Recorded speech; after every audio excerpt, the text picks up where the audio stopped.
বন্ধুরা, আজকে আপনাদের একটা সবজির খামারে নিয়ে আসলাম। ঠিক আছে, এখানে বিভিন্ন ধরনের সবজি উৎপাদন করা হয়। যেমন এই যে দেখুন ফুলকপি। ঠিক আছে, ফুলকপি অনেক সুন্দর করে এই ফুলকপিগুলো লাগানো হয়েছে এই জমিটায়। তবে ফুলকপি চাষ প্রচুর পরিমাণে খাটুনি আছে, যত্ন নিতে হয়, পানি দিতে হয়। ঠিক আছে, এই যে দেখুন, এই যে ফুলকপির মাত্র হলো, হ্যাঁ, কেবল শুরু হলো। এটা আরও বড় হবে, আরও বড় হবে এই কপিগুলো। তো অনেক যত্ন সহকারে এই জমিটা চাষ করা হচ্ছে আমাদের নুরু মামা। তো নুরু মামা সারাক্ষণ কিন্তু এটার মধ্যেই পড়ে থাকে।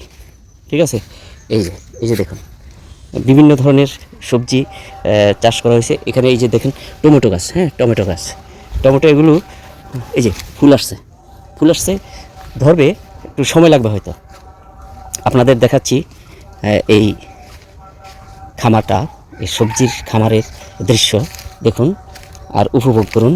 এই যে কুমড়া গাছ, হ্যাঁ, কুমড়া গাছ, লাউ গাছ, এই যে সুন্দর করে নেট দিয়ে করা হয়েছে। এখানে এদিকে লাগানো হয়েছে আপনার, দেখেন এদিকে লাগানো হয়েছে বরবটি। তবে এগুলা দেশি বরবটি, হাইব্রিড না। হাইব্রিড হইলে কিন্তু গাছ লাগানোর সাথে সাথে কিন্তু ধরা শুরু করতো। তো এখন এগুলো হলো দেশি বরবটি। আর এই জায়গাটা হলো টমেটো চাষ করা হয়েছে। দেখেন অনেক সুন্দর চমৎকারভাবে উনি যত্ন সহকারে গাছগুলা লাগিয়েছেন এবং অনেক পরিশ্রম করছেন তার এই খামারের মধ্যে। এই যে দেখুন টমেটো, ঠিক আছে, টমেটো অলরেডি আসছে। তো টমেটোগুলো জাত অনেক সুন্দর, হ্যাঁ, এই যে দেখেন অনেক সুন্দর জাতের টমেটো। এটা দেশি টমেটো, ঠিক আছে, হাইব্রিড না। হাইব্রিড হইলে অন্যরকম হতো। তো এগুলো দেশি টমেটো।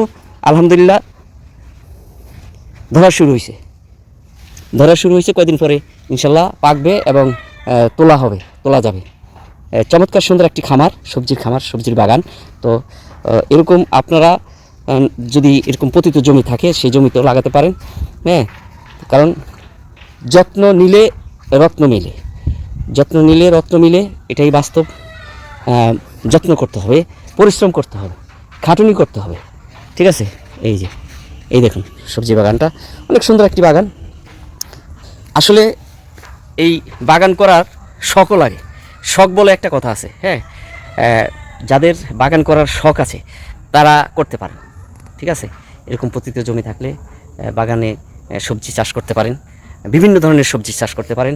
নিজের প্রয়োজন মেটানোর পরে সেটা আবার বাজারে বিক্রিও করতে পারেন।